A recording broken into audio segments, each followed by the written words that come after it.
Buenas noches, amigos. Estamos en Debatiendo Sin Filtro por las plataformas de elvocero.com. Me acompaña esta noche el profesor Kenneth McClintock y excusamos a nuestro amigo Jorge Colbert, que por compromisos que no pudo eludir, tuvo que ausentarse y excusarse en la noche de hoy.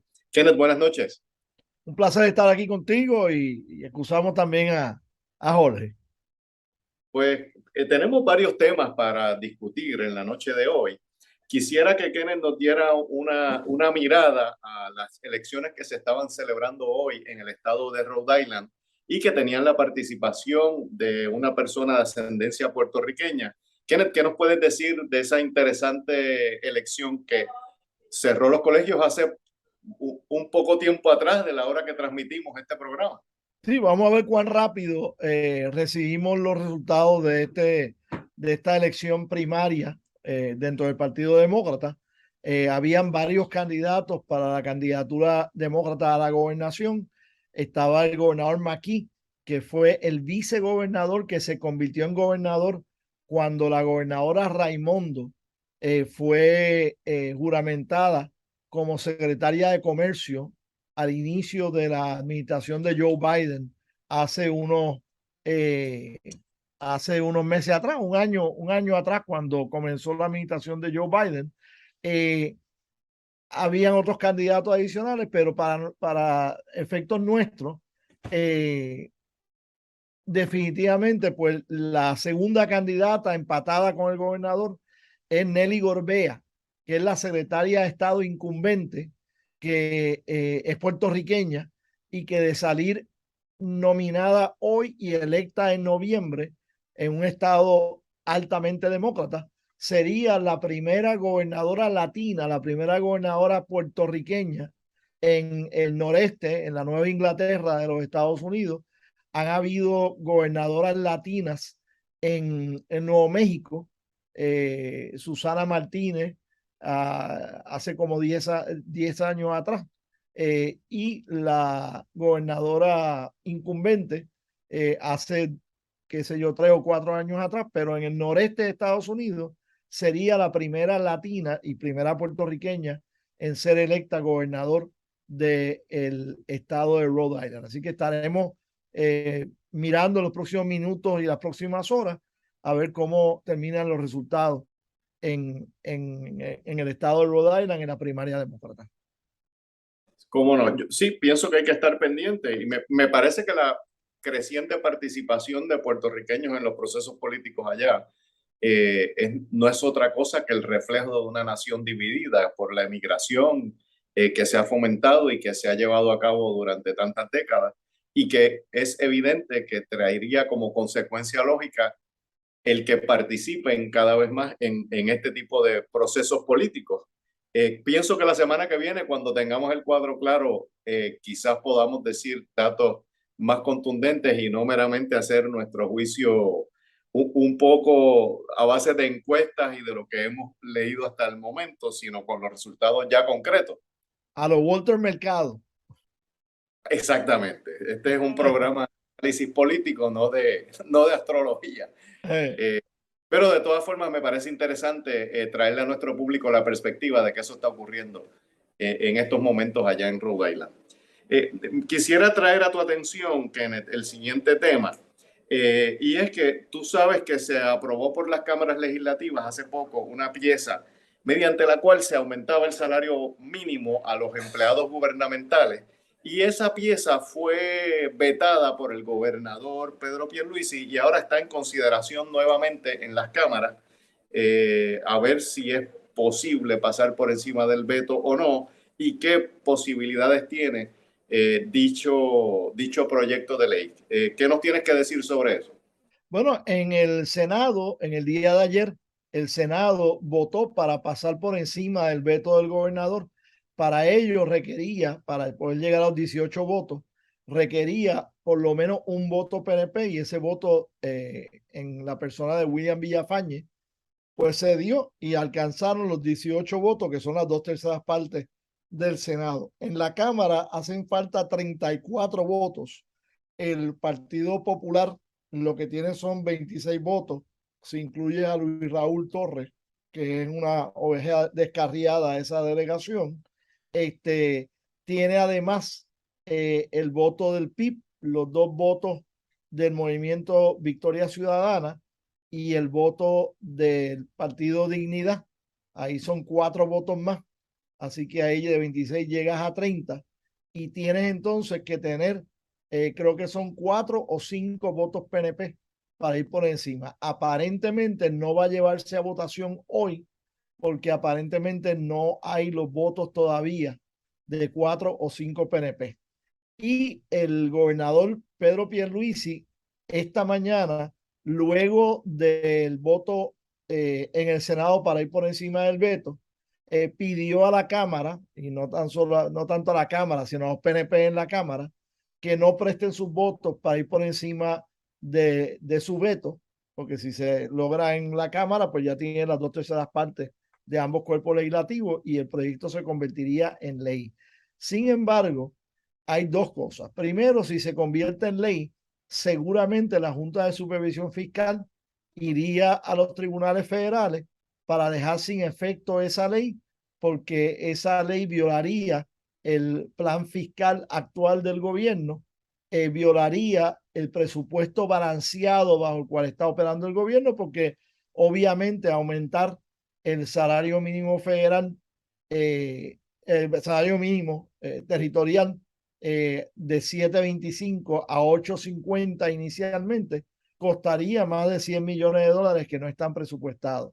Pero además de eso, el gobernador le recordó a los miembros PNP de la Cámara que para enero ya se ha anunciado que va a haber un plan de retribución uniforme nuevo, donde se le va a aumentar el sueldo a virtualmente todos los empleados públicos, y que ese plan de retribución está mejor organizado que cualquier iniciativa de solamente aumentarle el salario mínimo a los que están por debajo del salario mínimo.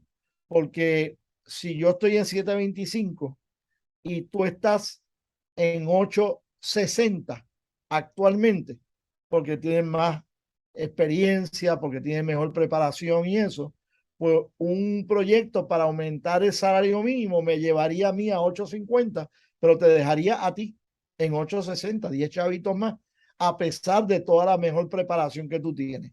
En un plan de redistribución de los recursos, yo recibiría un aumento para llevarme al salario mínimo, pero tú también recibirías un aumento proporcional para mantener el gap, para mantener la distancia entre la poca preparación, la poca experiencia mía y la compensación tuya que reflejara tu experiencia y tu preparación superior a la que tendría yo. Así que él no meramente le teme a lo que la Junta de Supervisión haría, sino que cree que hay una manera más lógica, más organizada para atender la compensación de todos los empleados públicos. Sí, yo creo que en ese tema, Kenneth, hay dos puntos. Yo primero quisiera que, para que este programa sirva de algo didáctico a nuestro público, normalmente las leyes pasan por las cámaras legislativas. Una vez aprobadas en las cámaras legislativas, se pasa a la firma del gobernador y eso es lo que la convierte en ley. Eso a veces tiene un trámite ulterior y es si se logra en las cámaras legislativas, como tú dijiste, 2/3 partes de los votos, se puede hacer lo que se llama pasar por encima del voto del gobernador y se convertiría en ley en esa segunda. El veto del gobernador. Perdón, el veto del gobernador y se convertiría en ley sin necesidad de la aprobación o la firma del Ejecutivo. Y es una situación excepcional y es en medio de eso que estamos ahora mismo. Pero independiente de eso. Permítame interrumpirte primero. Excepcional que se hizo por primera vez en mi cuatrenio como presidente del Senado.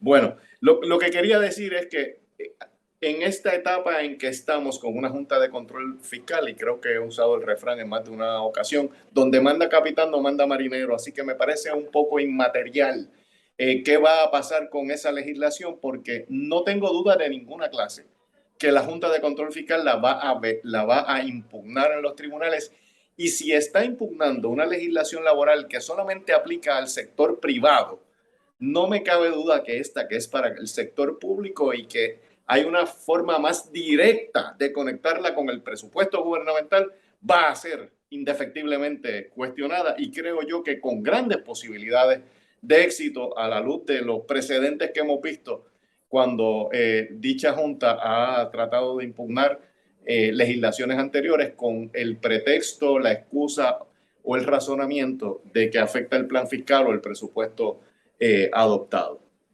El siguiente tema que te tengo es que en relación al regreso a la escuela se está proponiendo la eliminación de las mascarillas. Me parece que eso es una medida que se veía venir a la luz de todo lo que ha pasado con la vacunación, etcétera. ¿Qué opinión o comentario te merece? Bueno, entiendo por qué quieren hacer eso y de hecho no es que estén prohibiendo la mascarilla, que están dejando en manos de los padres el decidir si mandan a los hijos a la escuela con o sin mascarilla. A mí lo que me preocupa es que estamos atendiendo muy livianamente el asunto del COVID. Hasta ahora han habido 5.000 y unos cuantos muertes en Puerto Rico. Si miráramos cuál ha sido la trayectoria a nivel de los Estados Unidos, en Estados Unidos han llegado ya a 1.000.000, casi 50.000 muertes, que tomando en cuenta que Puerto Rico es el 1% de la población de los Estados Unidos, nos debería haber tocado ya 10.050 muertes y solamente damos por 5.040 muertes. Quiere decir que por las políticas que se han seguido en el pasado, hemos logrado recortar a la mitad las muertes que proporcionalmente deberían ya haber ocurrido. Así que hemos sido un pueblo bien diáfanamente disciplinada. Hemos bregado bien hasta ahora. Sin embargo, en la actualidad, la tasa de muertes en tiempos recientes ha sido 0.16 por cada 100.000 habitantes. A nivel de los estados ha sido 0.12. Quiere decir que hoy están muriendo más personas en Puerto Rico proporcionalmente de lo que están muriendo en los estados. Ante esa realidad, yo personalmente he seguido, y tú me has visto cuando lo hemos visto antes de prender las cámaras, tú me has visto que yo sigo utilizando mascarilla, que yo sigo manteniendo distanciamiento social, porque yo soy una de las pocas personas que tú conoces que todavía no ha tenido un positivo. Y creo que todos debemos aspirar a tener el menor contacto con el COVID en un momento en que están muriendo más personas proporcionalmente en Puerto Rico que en el continente, que no es como había sido en los 2 años pasados. Así que creo que está bien que se le dé libertad a los padres para tomar la decisión y espero que muchos padres sigan tomando la decisión de mandar a sus hijos con mascarilla y que entonces en la escuela, con este cambio de política que viene, pues respeten el derecho de esos niños a seguir protegiendo sus caras con mascarilla si así desean sus padres. Yo en el tema de la intervención del Estado con las decisiones individuales siempre las miro con recelo, así que yo veo positivamente el que se deje en manos de los padres esa decisión y creo que el criterio debe ser la prudencia.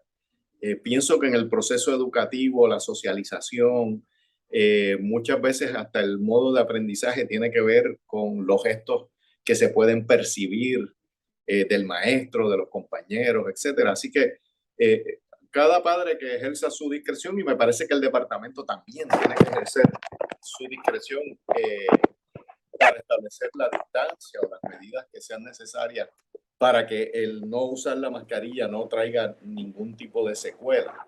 Creo que el éxito de la vacunación también es importante. Las grandes campañas que se hicieron para la vacunación y que lograron que en las edades en que está recomendada la vacuna tuviera una gran aceptación de la población, tiene su efecto en eso.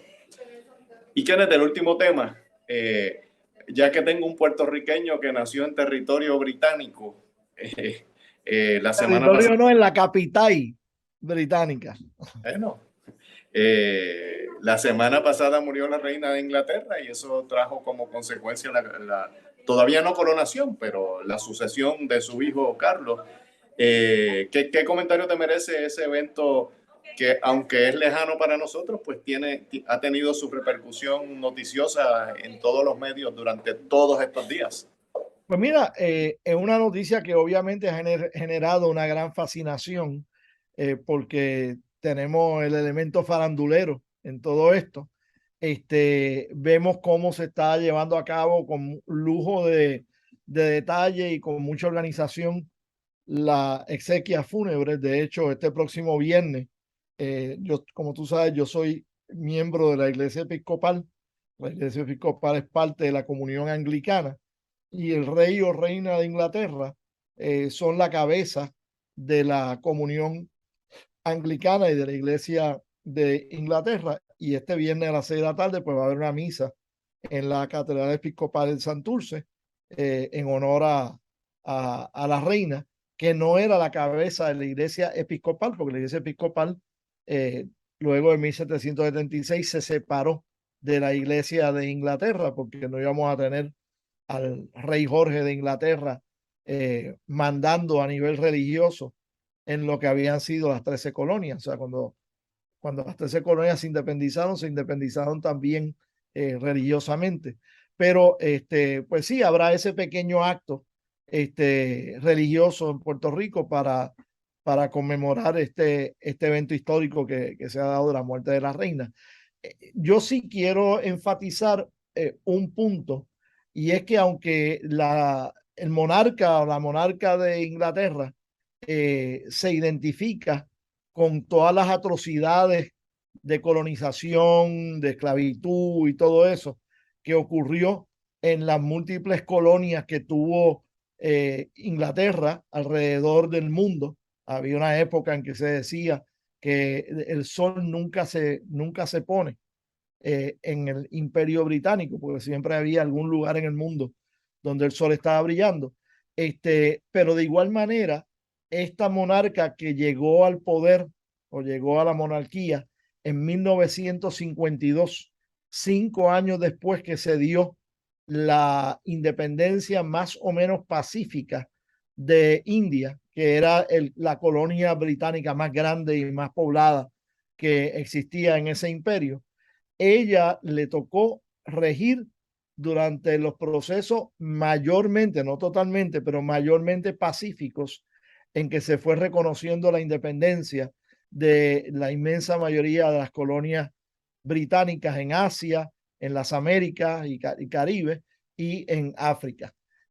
Así que en ese sentido ella debe haber influido indirectamente para que eso ocurriera en forma organizada, en forma humanitaria.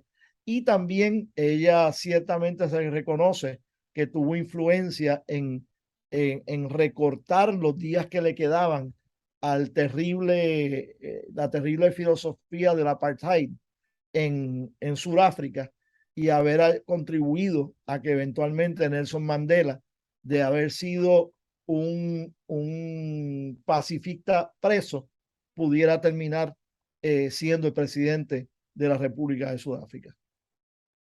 Bueno, yo creo que en estas latitudes estamos bastante ajenos a los procesos y a los sistemas monárquicos, pero lo que hemos visto en la prensa eh, a través de las noticias que han abierto las exequias y los homenajes que se le han hecho a la reina de Inglaterra, demuestran que allá tiene su cultura, que allá tiene su arraigo y que allá tiene eh, su parte de lo que es la gente allí. Aún así, yo pienso que las instituciones monárquicas han ido en declive a través de los tiempos y pienso que cada vez más lo seguirán siendo. En el caso específico de Inglaterra, del Reino Unido, estamos hablando de una monarquía que realmente tiene un sistema parlamentario en donde se eligen las personas y en donde incluso el primer ministro sale de ese proceso parlamentario. Y que el rol monárquico se reduce en gran parte a ser un jefe de gobierno o un jefe de Estado, pero con unas grandes restricciones a la hora de tomar decisiones que se quedan en los poderes políticos y que más bien es un poder consultivo y no de imposición de decisiones. Y creo que esta reina asumió ese rol de abstención con mucha prudencia. Eh, Pienso que en todo esto de la monarquía también hay algo de las páginas de la farándula y creo que hay algo de fantasía. A la gente le gusta eso de los cuentos de hadas. Siempre se nos hablaba de chiquito el gran príncipe que rescató a la gran princesa en el gran castillo y, y hay algo de eso. A la gente le gusta seguir toda esa ilusión, esos trajes fastuosos, esa riqueza, las joyas exuberantes, las limusinas enormes. Así que creo que hay algo de fantasía también con la cual la gente se identifica. Y obviamente no es demasiado esperanzador para ese pueblo, según he leído, el que fue el sucesor de la reina, pero veremos cuál rol asume. Yo me imagino que será uno bastante parecido en lo que se refiere a la abstención con los poderes políticos, por lo menos en público, ¿verdad? Porque todos sabemos que hay una reunión calendarizada con el primer ministro, todos sabemos que tienen acceso a una famosa caja de color rojo en donde se les traen las noticias para que esté al día y para que pueda hacer esas conferencias, ¿verdad? Así que al menos públicamente creo yo que seguirá siendo un rol bastante discreto y permitiendo mediante su abstención que sus poderes políticos sigan funcionando en un imperio que no es el imperio que fue, no digo yo un siglo atrás, sino varios siglos atrás. Estábamos hablando de la potencia probablemente mundial, a lo que ha quedado hoy, que no es que sea un país de poca monta, sigue siendo una gran potencia, pero que ha ido disminuyendo su influencia y su poder a través del mundo, incluyendo que hay otros países en ascenso que han asumido también en la economía y en la globalización parte de ese poder. Kenneth, creo que terminamos nuestra agenda, así que te agradezco que hayas estado aquí esta noche y de igual manera agradezco al público que ha tenido la gentileza de escucharnos y vernos en la noche de hoy. Así que será hasta la semana que viene. Buenas noches. Así es, buenas noches.